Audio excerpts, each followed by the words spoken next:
Tony, if we really want to understand who you are today, your mindset, your values, the way you operate, what are your defining moments in your life that build to the person that's sitting in front of me right now? That's an interesting question, really. And I wouldn't say there's necessarily defining moments in my life, but there's been pivotal moments in my life, I would say. Growing up, moving to different countries, being made redundant, all of these little things sort of add up to where you end up, and they sort of shape the person you become. And it's not really, we was talking about this off camera, ironically, and all of these things sort of add up and make you into the person that you are today. It's not really until you maybe reflect or do something like this that you realise how important those moments or events or weeks or months are in your life. But I suppose that's the beauty of age at times. Yeah, you're absolutely right. The beauty of age. Yeah. Is there a specific? Can you think of a specific experience or struggle that you've had which has shaped you? You feel like it's the pivotal moment of shape in your life. Yeah. Well, ironically, I head up, a large family construction business now, which the irony is, I always hated construction, and I couldn't stand it. We're a family of bricklayers. My dad's a bricklayer, my brothers are bricklayers, and for the life of me, I couldn't understand why anyone would ever want to go into such an industry. So when my dad was when we was at home, my dad was out working, he'd typically do extensions as well as site work. He'd try and do a bit of his own work, a few extensions and things. So come to sort of half term, school holidays, things like that, I'd get dropped off at a site and I'd have to load out ready for them to come in the weekend and do their thing.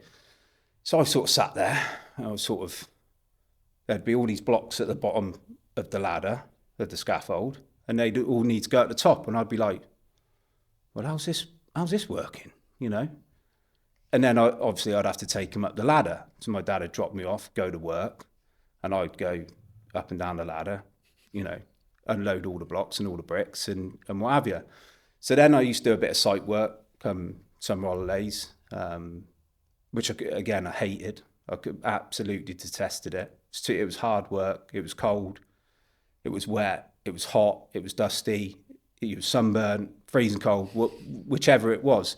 So my two elder brothers and my younger brother both finished school and went into the family business, but not me.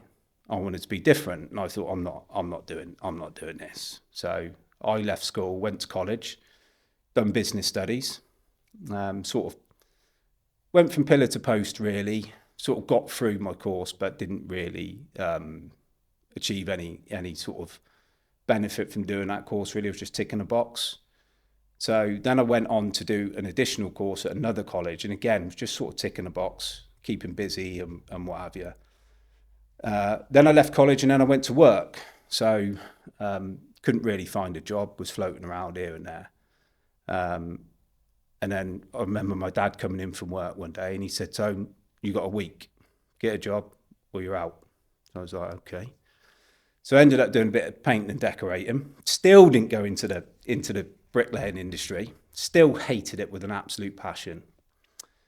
And then it was my mum, ironically, who helped me secure a job in technical support for a software development company. So really, really quite out there.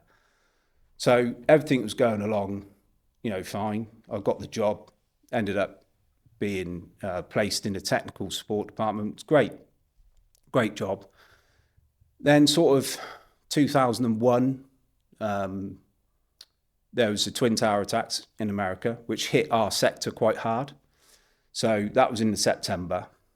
My wife, or my partner at the time, was due to give birth she gave birth about a week later after the September 11 attacks. So, and then I got made redundant. So I was in rented accommodation. We just had a son. I'd been made redundant. I couldn't drive. I was just having an absolute nightmare. So I rang my dad. I said, look, I've been put on redundancy notice and I've got basically two options. Take the redundancy or I can go and work in Germany. So I thought, well, I've just had a kid. We didn't even have a house or anything like that. Couldn't even drive. So I thought, I said to him, can I come and work for you? Just till I found something. So my last day in the office was on a Thursday, and I started with my dad on the Friday. And here I am 24 years later. And it was only meant to be temporary. So I ended up doing a bit of labouring and stuff. And then I just had this this vision. I just had this sort of, I thought, there's just countless opportunities here. I could build my own house. I could build other people's. I could do extensions. I could do site work. I could do scaffolding. And I thought, I'm going to give it a go. So I'd been to a couple of job interviews while I was just looking, looking around, seeing what was what. And then I secured a really fantastic offer. And they rang me up. They said, right, Tone, you got the job. Beat like 3-4 other candidates. Fantastic opportunity. And I remember I was on site in Bristol and I'm on the phone. I said, I'm really appreciate it. I'm not going to take it. And they said, what do you mean? Is it more money? What do you want? I was, no, I'm going to be a bricklayer. And they're like, you can be a bricklayer? I'm like, well, I'm not getting into it, but yeah, I'm going to be a bricklayer. But in my mind, I wasn't just going to be a bricklayer. That was just my path to where I wanted to go. And of course, when I settled in and started, I was a bricklaying apprentice, or labouring to begin with, still carried on labouring. Everyone sort of said, oh, what are you doing? You're mad, you're mad, you're mad. To be honest, I didn't even entertain it. I just carried on. And I just thought, I'll get to where I want to go. You lot are not thinking outside the box. I'm not going to be just a bricklayer. So that's basically how I ended up in the family business. And then I got married a little bit later on after that. And as they say, the rest is history. Just a quick one. Give me a second to tell you about the proud sponsor of the Hodcast, Site Ready Solutions. In construction, a world where time is tight and quality matters, there's no room for passengers. Site Ready Solutions are changing the game. They're not just getting people into the industry, they're getting them ready to deliver from day one. It all starts in the community, attracting local people who might never have thought of themselves being on a construction site. Then they're given real training, hands-on, hard graft, and to high standards. They're placed where they're needed the most, with the right mindset, skills, and the ability to be productive from day one. Then, importantly, they're retained through ongoing support and mentoring through progression. Because Site Ready Solutions don't just build workers, they build teams, they build trust, and they build futures. From street to site, they're helping everyday people become site-ready professionals, productive, prepared, and proud from the very first day they step on the job. Site Ready Solutions, local people, real skills, day one impact. Visit sitereadysolutions.co.uk and see how they're rebuilding the future of the construction industry, one person at a time. Thanks for listening. There's so much within that I'd love to pick and pull and all sorts of that. So your dad was obviously quite pivotal in your change of career, i.e., get a job or get out. Well, call it old-fashioned, or it's probably not old-fashioned because I'm the same now with my children. But the rules were get a job or go to college or do both. He didn't care what I'd done, and it was just the fact that I couldn't just sit around, when everyone else is out working and I'm just sat there freeloading effectively. You know, I'm one of 6. You know, we had moved to America due to the recession here and interest rates. And then when we come back, we went to America with nothing. We come back with even less. You know, my dad was renting a house at the time. We couldn't afford the rent. We used to have to hide from the rent man. You know, we had to put pound coins in the back of the TV. We didn't have a fridge. And looking back, you know, the least I could have done was to at least get a job and put my, you know, £10 a week rent in or whatever it may have been. So I suppose you could call it, you know, influential, but really it's just good parenting, really. So, yeah, fair. Your dad, I haven't met your dad, but he seems like the sort of fella that that doesn't take anything. A, doesn't take things for granted, and B, doesn't take any stick from anybody. No, real grafter. Yeah, I mean, there's 4 boys, 2 girls. You know, mum and dad had their first one at 16. You know, so you can imagine back then, you know, that would have been interesting for them. And you know, my dad thrown out of school, and ultimately he just had to do what he had to do, and he continues to do so to this day. So, but that's just the background we're from. We don't come from anything. We don't, you know, everything we've got, we've worked hard for, which is the fundamentals of almost everything. If you work hard at most things, you tend to be all right at them. Yeah, that's a fair estimation, but also in a lot of instances not true. Because you have to work hard at the same at something that is worthwhile. You could have, you know, I guess you could have worked hard at, you know, you could. I guess if you're that type of person, you can work hard at anything and be good at it. But you could also work for 20 years and have absolutely nothing to show for it at the end, right?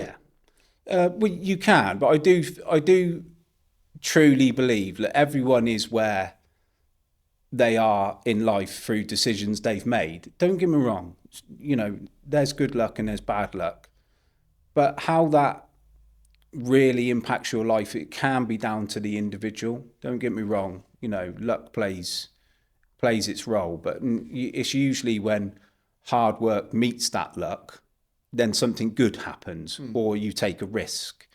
You know, and we've been dealt plenty of setbacks, you know, in our whole lives, really. But it's just about whether you keep going and whether you know, we could have chucked in the towel many a times that, you know, during our, you know, history of our business, you know, and we've been through, you know, times when, like I said, we've been hiding from the rent man. You know, moving to America, you know, are all pivotal moments. But what we've always done as a family is work hard. And I think that should be the foundation of almost anything that anyone does, because it doesn't take any real skill. No, well, that is exactly it, actually. We talk a lot at work about zero talent skills. Yeah. You know, working hard, zero talent skills. You need zero talent to, you know, to work hard. Yeah. There are obviously others. I'm interested in the idea. So the idea of luck, right?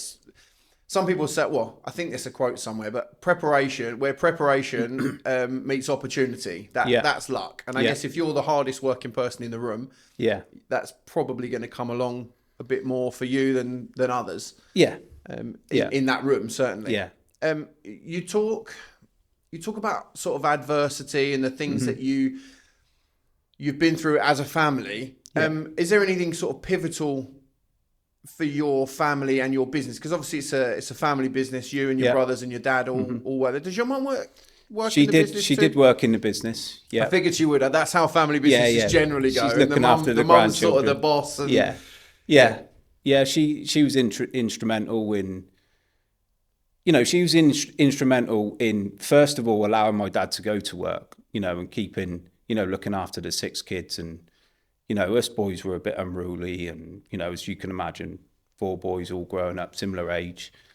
So we was always getting into tangles and, you know, and what have you. So But then as the business sort of started to evolve, so, when we talk about hard work and opportunity and luck, this business has really been born from my dad taking an opportunity, which was presented to him because some bricklayers, he was working for someone, as you normally would do.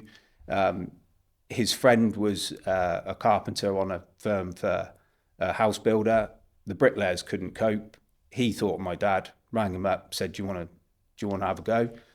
And my dad said, yeah.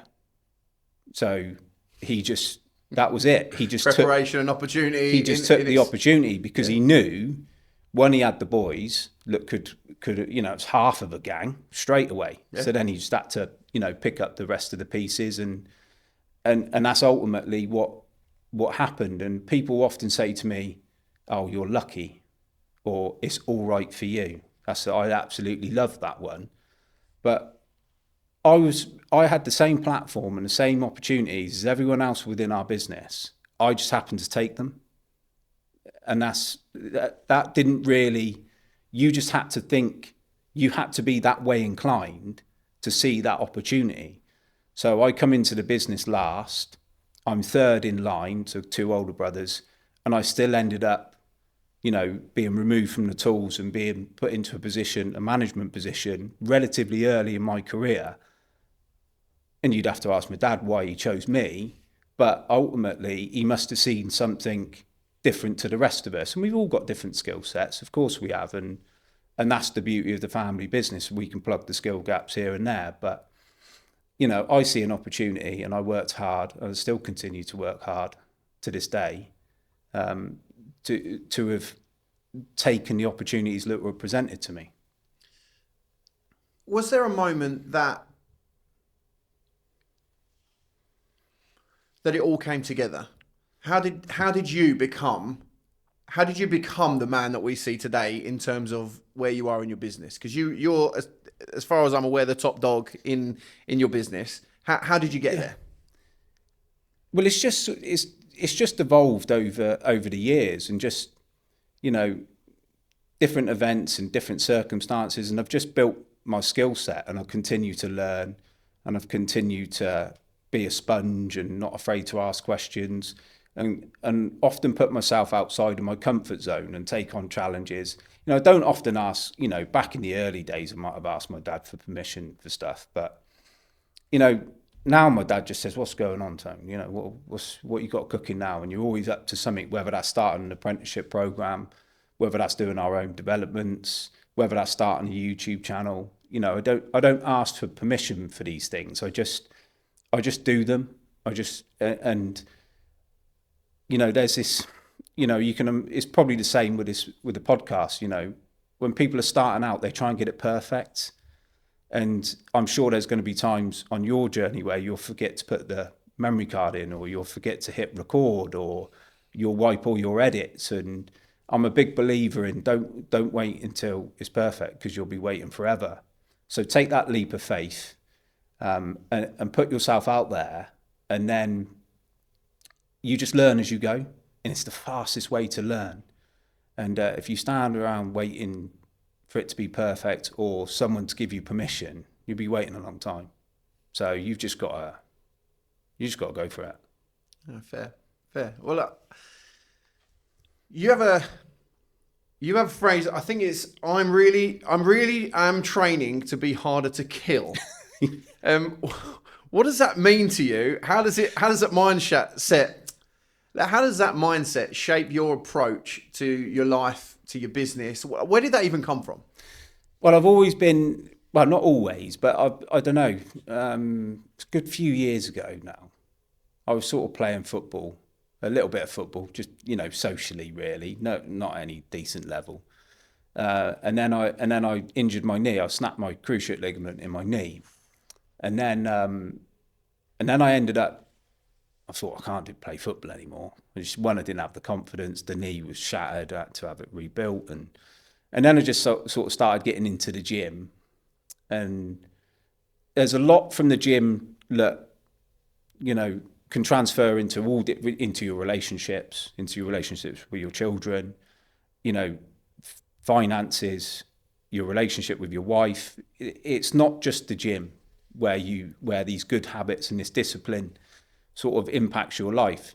So I started going to the gym, and then from there, I always seem to be on something new, and maybe that's a trait of my personality. But I went to the gym, trained for a few years, then I started getting into powerlifting.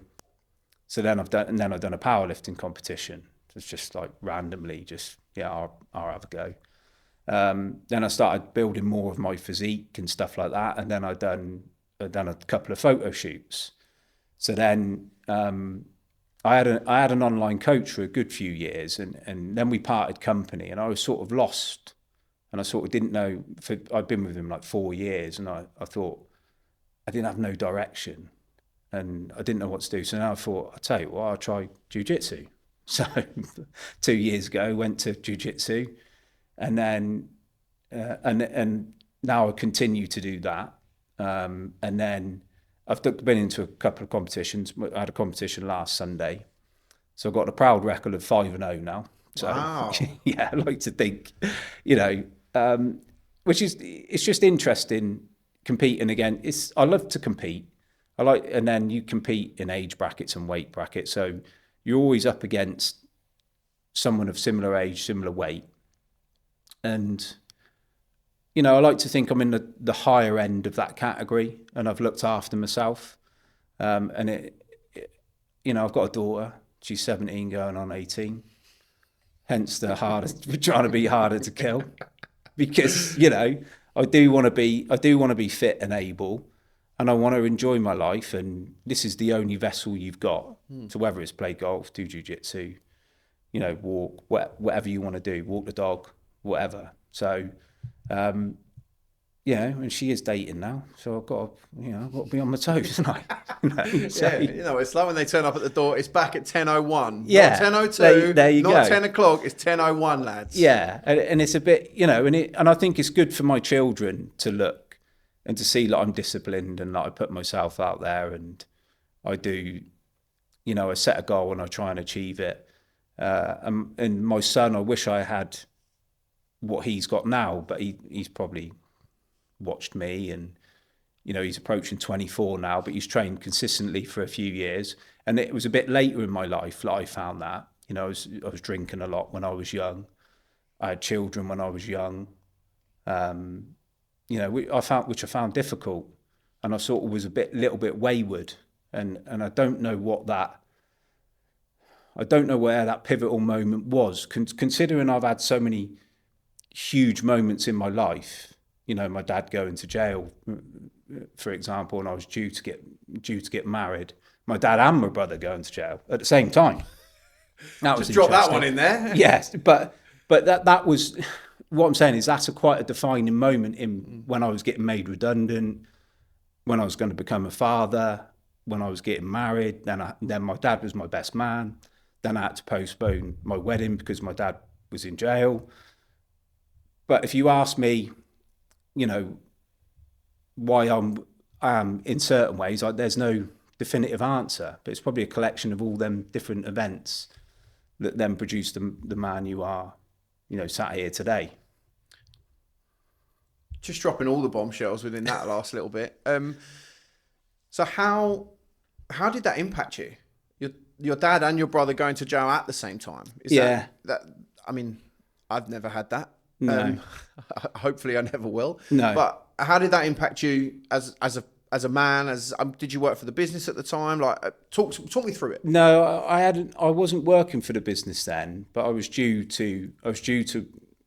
still on redundancy notice and things like that. So my now wife was pregnant, and I was due to get married. Then there was an altercation. It's basically an altercation in a pub. And my brother and my dad ended up going to jail. So then I was due to get married in, I think it was the September. I remember now. Been married 24 years. Better get that right. So I was devastated. Yeah. Even to this day, I was devastated. And plus, my dad had worked so hard. He'd worked in Germany. He'd worked in America. We had come back. So my dad done a self-build, probably around 1990 it was. Then interest rates skyrocketed. So he sold his house in the self-build, and then we rented one in the same street. So then there was nothing here. The wages were rock bottom, work was quiet. So him and my mum said, right, we're going to America. So he's like, okay, let's go to America. I was like 11, 12. So we went to America. His mum was out there at the time, hence the connection. So we've gone out there, and I had an absolute blast. We none of us went to school for a year. Didn't go to school. Wow. So, and then my mum and dad sort of said, look, we can't keep living like this. We need to get these kids back to school. We need to get some sort of education, you know. So my dad stayed in America, and the rest of us flew home, and my brother stayed there as well. And I was devastated then. I didn't want to leave. I lived on Miami Beach for a year. My hair, when I had hair, was just blonde, and I was tanned, and I just absolutely loved it. And I was devastated, and I couldn't get over it. So then we moved back not too far from where my family lived now, and we was renting a house, and we had nothing. We had no telephone, we had no fridge, we couldn't pay the rent. My dad was sending money home. Then he ended up coming back. Then he ended up going to Germany to work, and then he managed to get a break and catch some work, and then he managed to build himself up, save some money for a deposit and buy a house. Bearing in mind he was like, 35. He built everything and lost it multiple times. So then life seemed to be great. And then he moved into a village and a nice street and nice home, and he extended it. And then that fateful night was a big altercation, and we just thought we was going to lose everything, and we had to hold on tight, and everyone had to row the boat for a period of time until my dad could come out and try and start rebuilding. And then I was due to get married, so I postponed the wedding. So I was never getting married without my dad. That weren't happening. So it just made us realise, how fragile everything was, and how close we come to losing everything, the opportunities, what he'd worked so hard to get at that point, which, don't get me wrong, what happened that night shouldn't have happened, but these things do happen, and it's not until you're wise after the event sometimes. But we managed to hold on, get through it, rebuild, and then I got married, and my dad was my best man. I love it. So, yeah, but scary times. Yeah, I bet that was scary. Yeah, it's hard. Yeah. It's not the sort of thing I guess you don't lead with that in necessarily in your business conversations at the moment. Well, it made the front page of the local paper, wow. So most people knew locally, as obviously. Yeah, and it is what it is now. It was a long time ago. There's been no repeat episodes, so the least you can do is learn from these things. And it sort of stood us in good stead, going forward, really, because when you've had your freedom taken away, and then possibly your livelihood, for one single event, it makes you reevaluate certain things. So, and you obviously, that was sort of when you stepped into the business, and it sort of all happened for you. Obviously, the business is difficult. Right? Yeah. Everyone that I speak to is business is difficult, and it seems like, certainly for me, it seems like one difficult conversation after another difficult conversation that you have in business. So, are there any other sort of difficulties as a family that you've had to endure within business or sort of around the business at all in the last little while, or is it just has it been plain sailing for you since your dad came back? No, it's a roller coaster, and you always seem to be navigating, something, whether that's an acceleration in the market and house prices going up, and then labour people asking you for more money, or whether that's a downturn, clients asking you for discounts, or whether that's a pandemic, whether that's a financial crisis, 2007, 2008. You know, we finished work on a Friday around that time. On the Friday, we had an overdraft. On the Friday evening as normal, coming on the Monday, the overdraft's gone. How are we paying the wages? What's going to happen? How are we going to navigate this? So there's always something, you know, you've got to navigate through as a business owner. And I think that's sometimes why people start these businesses, particularly in a boom market. You'll see people start businesses. And then when there's a downturn, they can't hack the pace, or it gets tough, or there's no money about, you know, and directors and you know, people at the top of the tree are not taking dividends or salaries, and some people tap out and give up. So, you know, that's just par for the course. That's just the way things are in business. You know, it can't always be rosy. It can't always be good. So that's just, you know, that's just the way things are.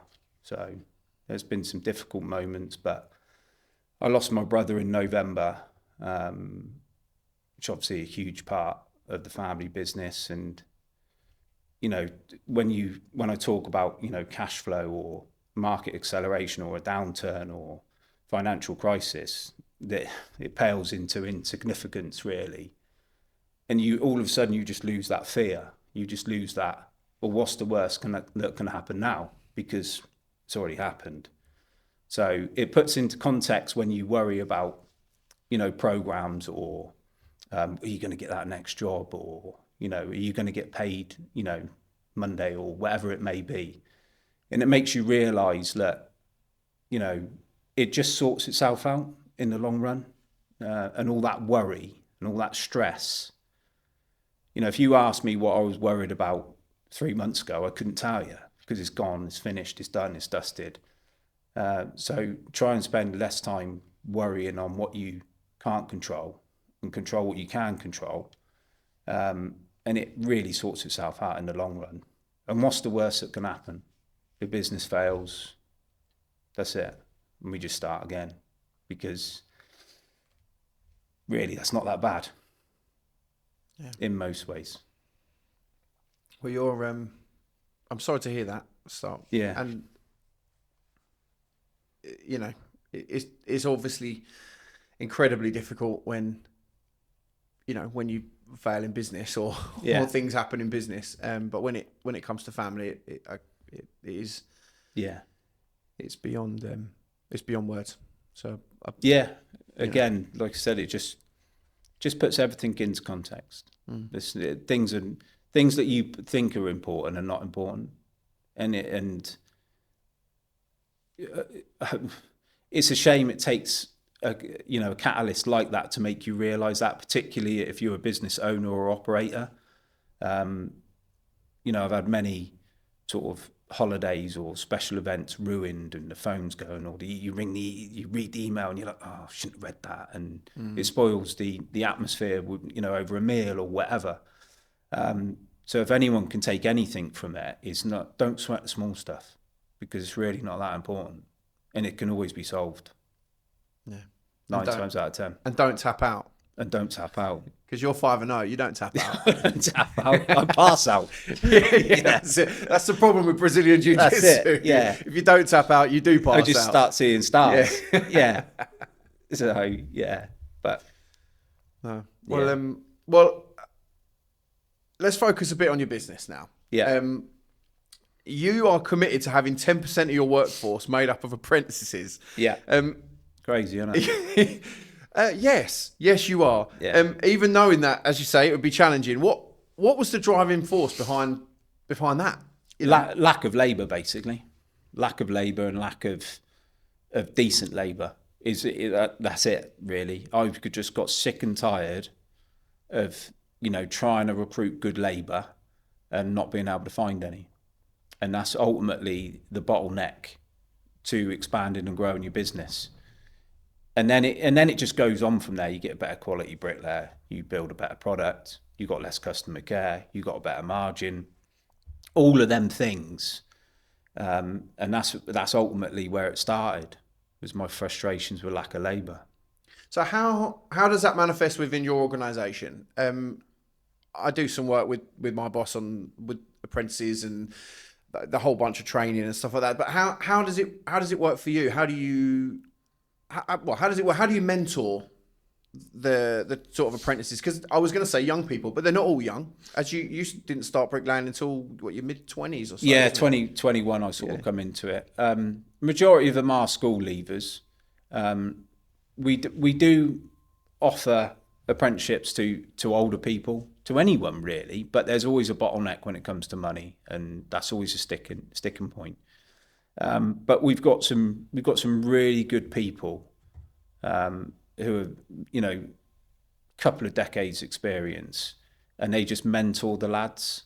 And then the way we've got it set up is there's always just someone slightly in front of the person coming in.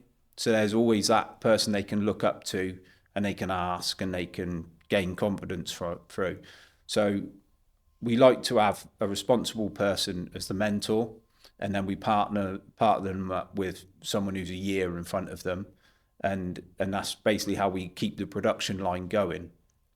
And then you can, me and my brothers talk about it all the time, like, there ain't really that many proper bricklayers about. There ain't really. They can lay bricks to a line. Yeah. But, when it comes to a bit more, and I'm not even talking intricate stuff. I'm not talking about, brick arches. I'm not talking about, even brick arches now are preformed. Are now, yeah. I'm not talking about tumbling in and Flemish bond and just the fundamentals of, doing cavity trays and, step cavity trays or, whatever it may be, setting out a building. That skill set really is it's just not out there anymore, and I like to think that I'm a bricklayer, and a lot of our bricklayers who teach our apprentices, you could set them to any task and they'd be able to do it. And then you get these people that ring up, and I'll probably get slaughtered for this, but they want the big money and they haven't even got a CSCS card. It's the fundamentals just to get onto a site. So yeah, I don't know, decent quality bricklayer out of the apprenticeship program, and look, watching them develop and grow, and you sort of watch them lay into the line, and you look up at the scaffold and you think back to 3 months earlier when they've just barely climb a ladder. Yeah. So yeah, it's rewarding as well. Yeah. Get a lot of satisfaction out of it. And how does that work? How does that work financially for you? Because generally speaking, apprentices aren't very productive in their early days. Yeah. What's your key to making them productive? Well, a lot of people ask me this, and a lot of people reach out to me about apprenticeships, and there's a few myths, I think. A lot of people say, oh, you do it just for the funding. Oh, you're making a fortune.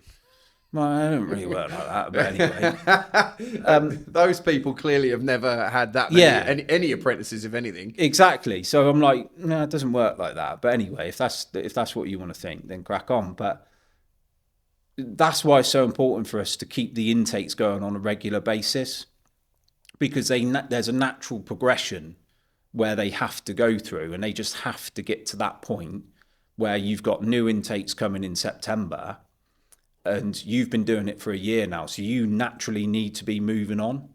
And then the foremen are all, got that in their mind as well. They're like, oh, I've got a new batch coming soon. These need to be getting on. And then we try and keep pushing them out the other end as well. And they might go and join a price work gang, or they might shift gangs, and so we just try and keep it going like that and keep the production line going. In case you didn't know, in construction, trust is everything. You trust your team to show up, you trust your tools to perform, and when the pressure's on, you trust your supplier to deliver. That's where Grayson Building Products come in. They've been doing this since 1921, and they've built more than just a business. They've built relationships, expertise, and a reputation that is earned, not claimed. With over 50,000 products in stock and a team of specialists who genuinely understand the craft, Grayson is there. Not just when you order, but when things get complex. It's more than just a price. It's partnership. It's peace of mind. If you want a supplier that moves like part of your team, visit grayson.gb.com and see what real service feels like. And I'm really interested in that, because that is the key. I think my personal opinion is that is the key. Once you've got that line going, if you have a break, it's really hard to get that line going again. Because as soon as they're a year out, they then want to be working and earning the big money, as people put it in.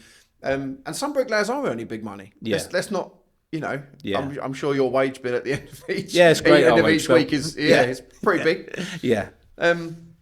But you've built a company, in your words, that is big enough to cope, small enough to care. That's a fine balance. How do you scale that without losing that sort of personal touch? Well, I think first and foremost, it may even be in there on one of my posts somewhere, but I've never wanted to be the biggest, ever. Never set out with that goal. But I have always wanted to be the best, genuinely. And if you diversify a little bit, then you're not so dependent on building this huge, massive, juggernaut of a subcontractor firm, which is hard to manage and hard to have them personal relationships. So we do genuinely like to think that we're big enough to tackle most housing sites, because that's our expertise, but we are also there at the end of the phone. If someone wants to get hold of me, they can speak to me. It's no problem. And I'll come on site and I'm regular, and the lads see me, and we do take it personally when things go wrong, and we do like a pat on the back when things go right. And I just think if we can keep that touch, keep that personal touch, and people see us about, and build good relationships with people, I think that's the key to being big enough to cope and small enough to care. That's what I genuinely believe. Is there a specific moment that you can give me that where you've had to make a really difficult decision to protect your values, essentially? Well, I think I make about 200 decisions a day, and I probably do, but it's ultimately, I get paid to make the big decisions, really. Whether or not Jimmy can leave at 3:00 is really neither there or there. But it's turning down jobs at times, and protecting that, when you might take on a job, which you might overstretch yourself a bit too much. Them decisions, managing your work load and not overcommitting, and sticking to that, that promise that you take that contract and you're going to fulfill it to the best of your ability, not just go around taking work and hoping you can get the labour and put an advert in the paper like some people do, and just hope people that rock up, and then you've got no one Isn't that the truth? And you've got, you're just winging it, basically. So, taking on apprentices and investing in them and keeping a percentage of the workforce as apprentices gives us sustained growth, gives us stability of growth, and gives us something we can project forward. And we're very much in control of that. If I want to do 5 this year, I do 5. If I want to do 15, I do 15. There's no real bottleneck for that. And then you almost organically grow as a byproduct. So if you concentrate on doing the best and controlling what you can control, the rest normally looks after itself. So if you compared us to 5 years ago, undoubtedly we'll have a bit higher turnover and more men without really trying. All we've done is just do a good job, do it as safe as possible, and do it on time, and do what we say. And really, the rest should look after itself. It doesn't always, let me tell you.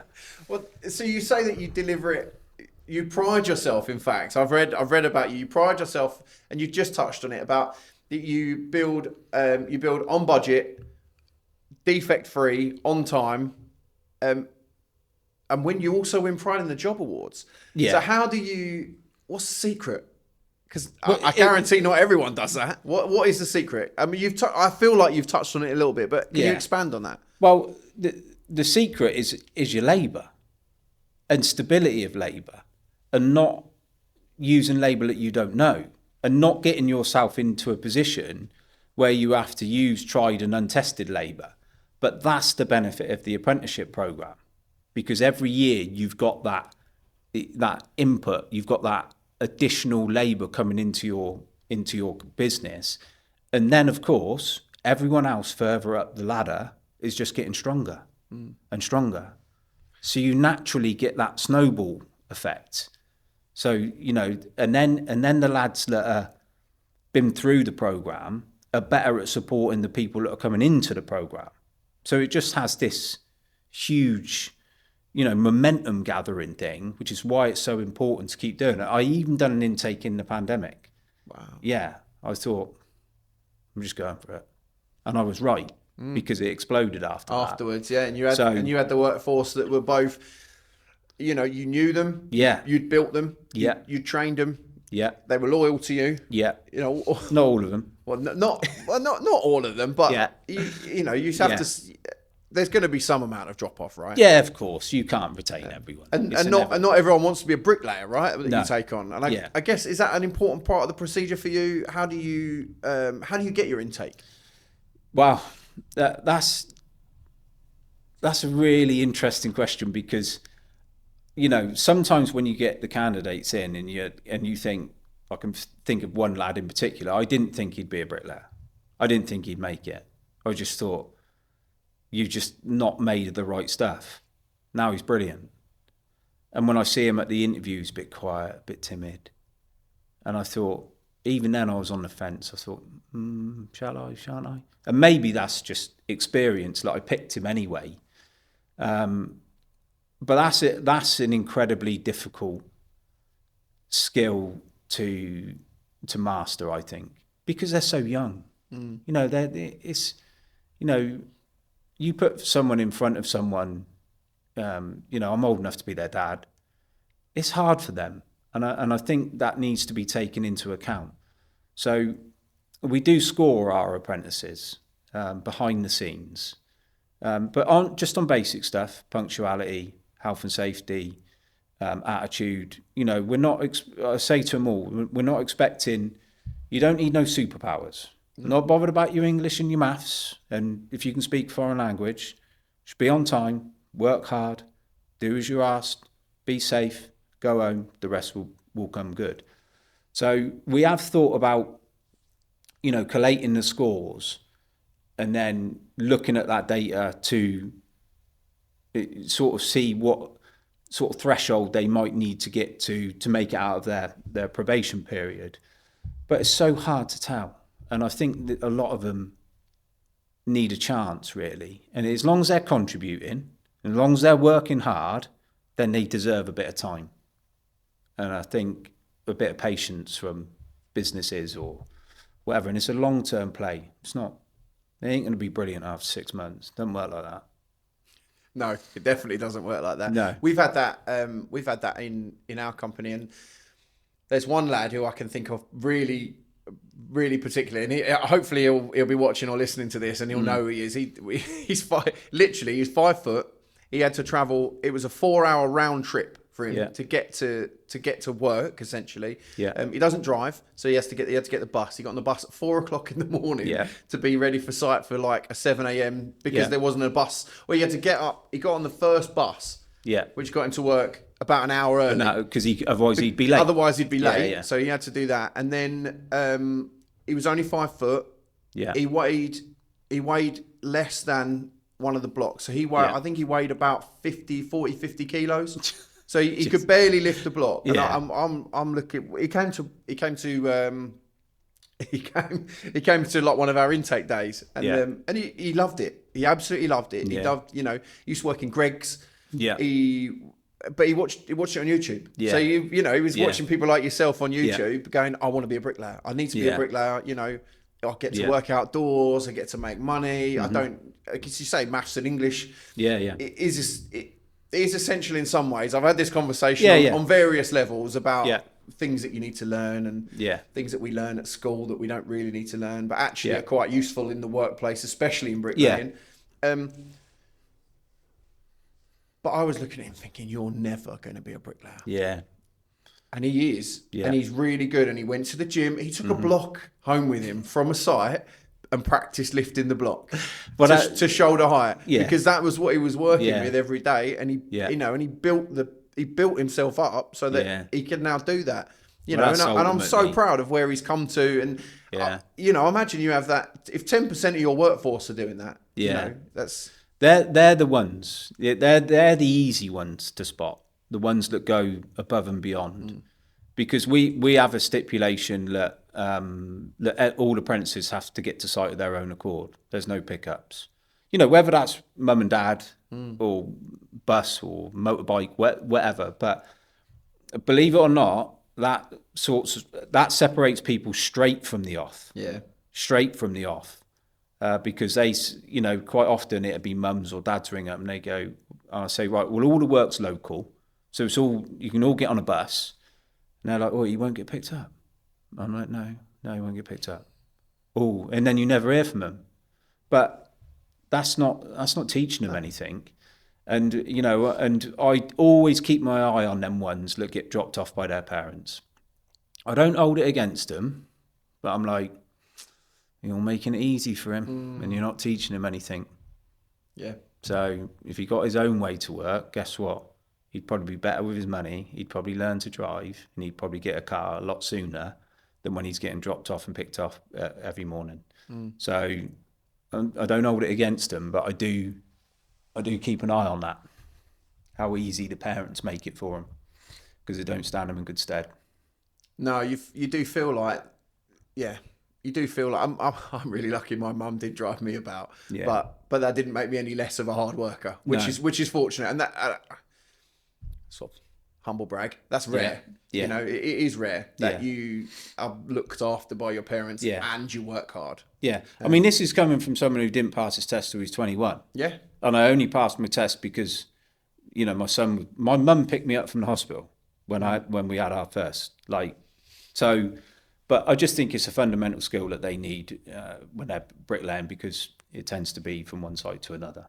Yeah. So, especially in the construction industry, I didn't. Similar to you, I didn't learn to drive till I was 26. Yeah. I mean, I was fortunate. I don't know where. I know roughly where you live, but I was fortunate that public transport was pretty good where I live. Yeah, it is. It is good. It's a lot better than when I was 16, 17. Well, where I live now, you get like one bus an hour. Yeah, that's like me. You used to get one bus, one in the morning, one at night. Yeah, when I was 16, of the villages 17. Where we are, it's exactly the same, you know.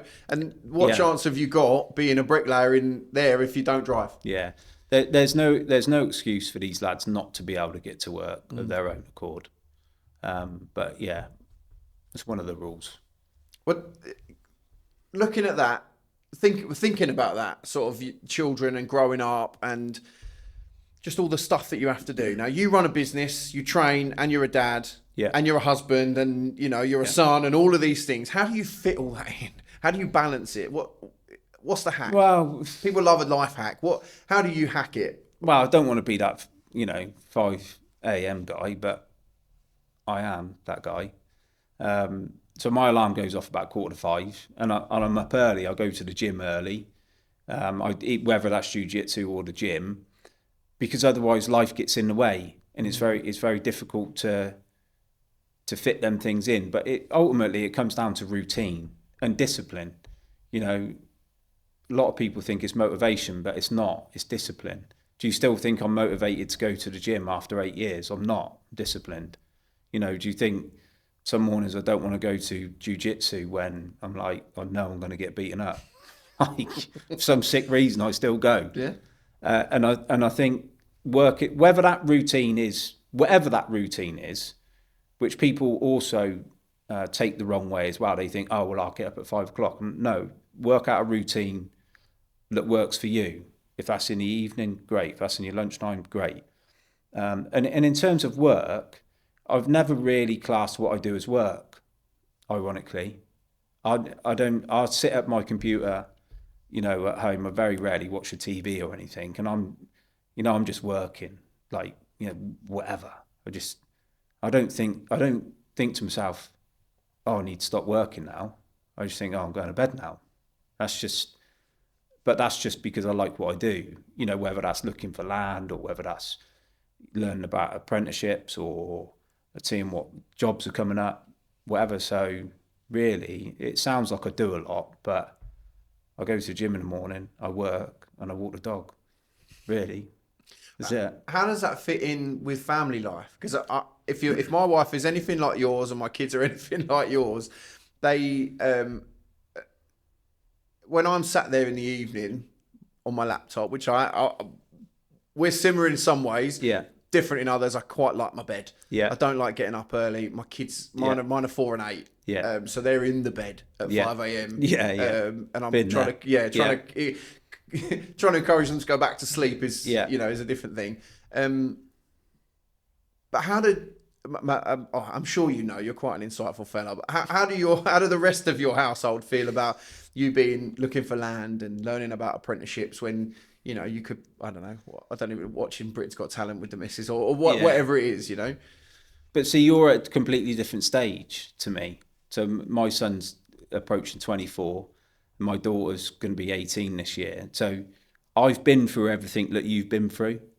And some of my family have got smaller children now, and I look at them, and they're doing the school run and the football and gymnastics and all that. And I've done all that. So that part of my life is sort of done. And now my family time is a bit more, it's a bit more adult, if you like. So we go out for dinner. Do you see what I mean? Yeah. I'll go and walk the dog with my wife, for example.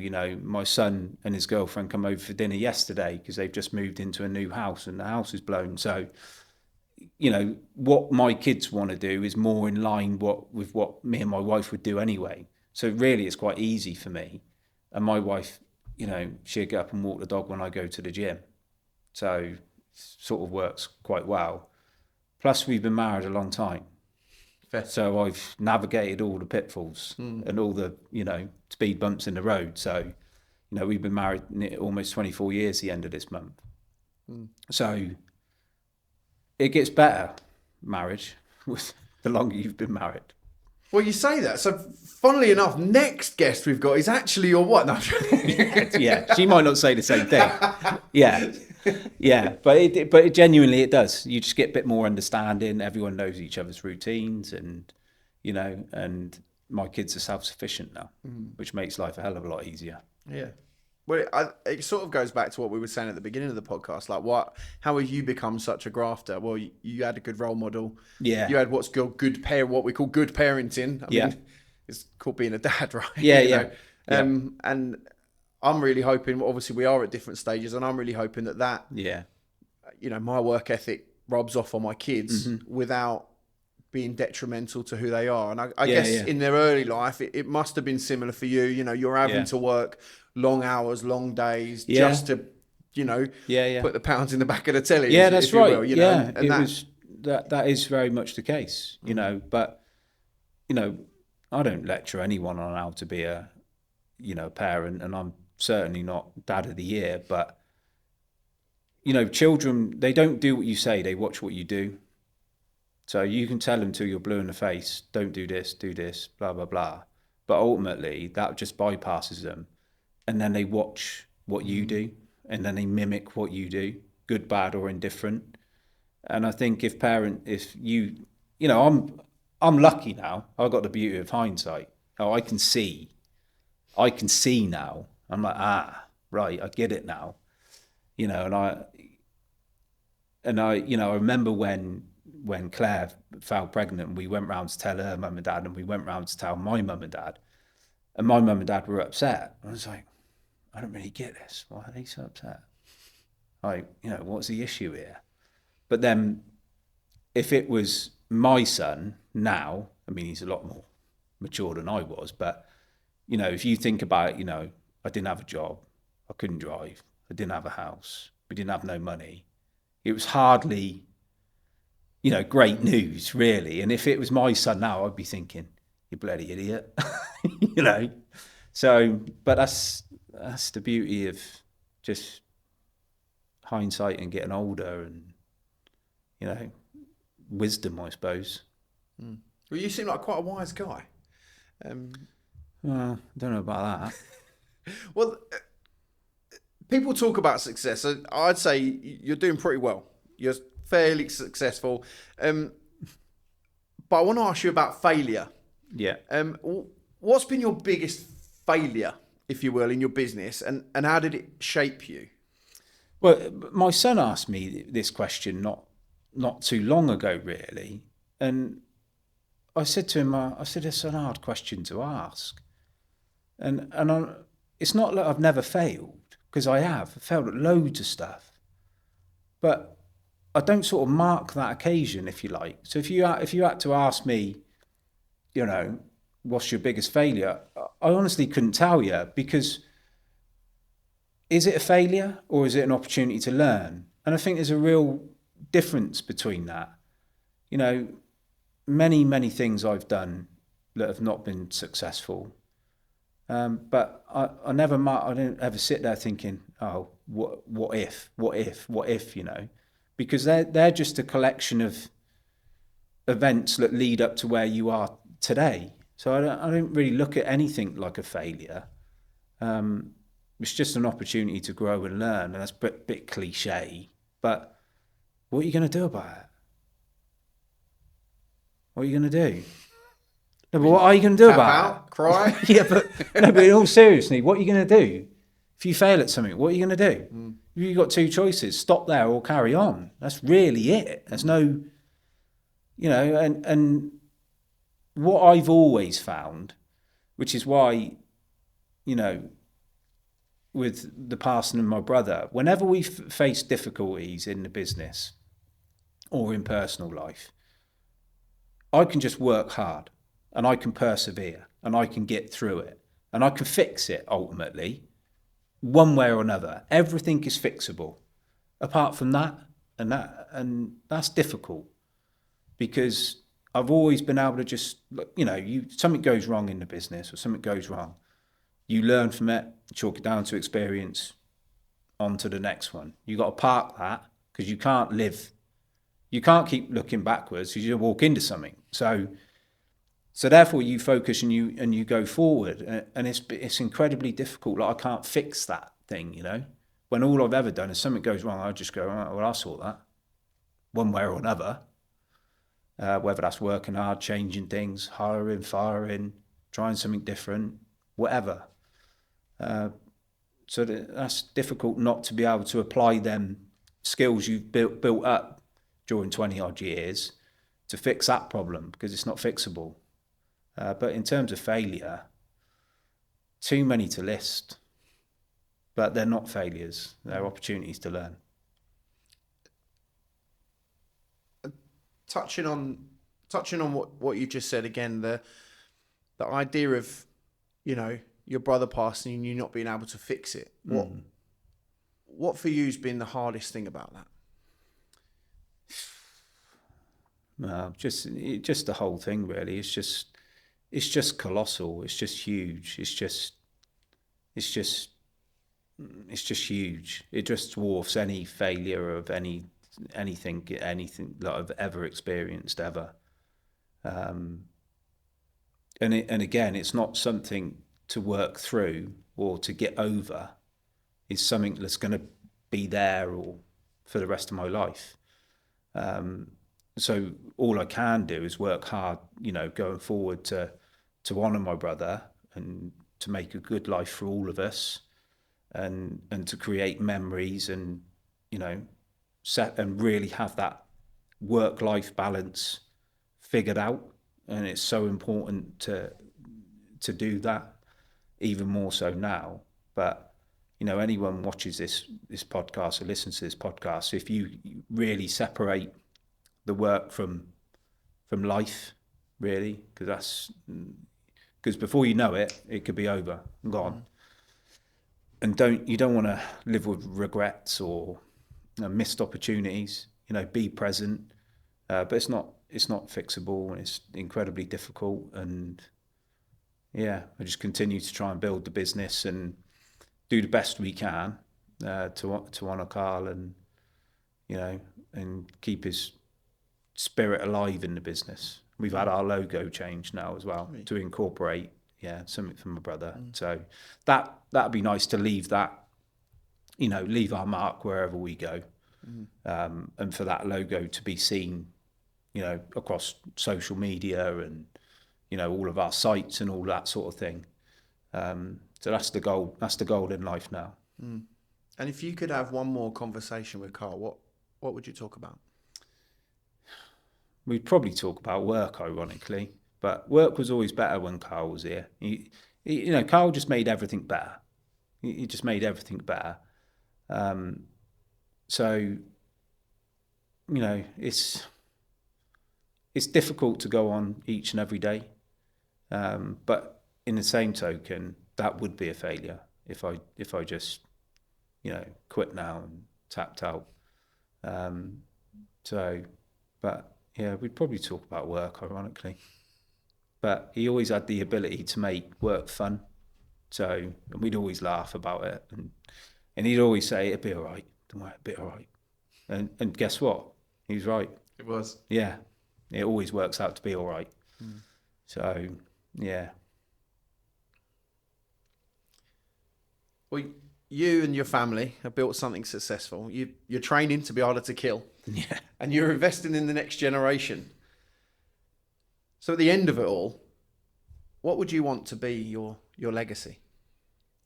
Well, what I'd like to try and teach everyone that comes into this industry is to stop sort of limiting themselves into what they can achieve. And I see, go on any social media video to do with bricklaying, whether that's LinkedIn, YouTube, TikTok, wherever. And the industry just gets a real bad rap. We're worth this, we're worth that, pensions and employment and, minimum payments and all the rest of it. And I think if you learn to be a bricklayer, you can travel the world. You can build a house, like literally have the skills to build a house. If you just think just a little bit outside the box and take the opportunities that are around you, you don't have to be a bricklayer on site at 40, 50, 60. Of course, if you want to, great. But always start with the end in mind, which is what I done. I started to be a bricklayer. I was never, ever in a million years going to end up a bricklayer. Is the final thing. Done, finished. I'm a brickie. Go to work every day. It's never going to happen. And I think if I can teach that generation coming into the industry now, that if they work hard, take the opportunities that are in front of them, they can have a really, really good life, and really achieve some great things. And you don't have to build a massive empire. You don't have to do that. I know plenty of successful bricklayers out there, that just work for themselves, just on their own, but they've invested wisely, saved wisely, took a bit of a punt, bit of a risk. I've just built my own house, something I always wanted to do. And that's so attainable by almost everyone that works for us. Or if it's not now, it will be. Yet they just think, oh, it's all right for you. Well, it's not. We both had the same opportunities. So if I can create loads of little entrepreneurs coming into the industry, and then that sort of mushrooms out, and they take on people, or they build houses, or they take on apprenticeships, and build a business either within a business or their own business, job done, because the world will be a better place. And it's sort of, I don't know, it's not, like take the US, for example, very good at the entrepreneurial spirit and go for it. Yeah, someone starts a business over here and they're like, it's not going to work. Well, you need a mindset shift. And these young lads, you're fit, you're young, you're healthy, you're strong, get after it. Because there's a whole host of opportunities out there. Just got to take them. So that's my legacy. And for them to say good things about me. once or twice. So, yeah. If you were going to watch or listen to anyone on this podcast, who would you like for us to have on here? Lee Marley. For any particular reason? Why would you like to see Lee Marley? Just the sheer business that he's built, driven by apprenticeships, biggest subcontractor in England, massive skill set that they've got there, and he's not been going that long. And what he's achieved in a relatively short space of time is nothing short of incredible. And it is all driven by the apprenticeships, brickwork and scaffolding. And they're just a phenomenal setup. And to have that much control and build the reputation he has is, I think, just something to behold. I'd love to have a conversation with Lee.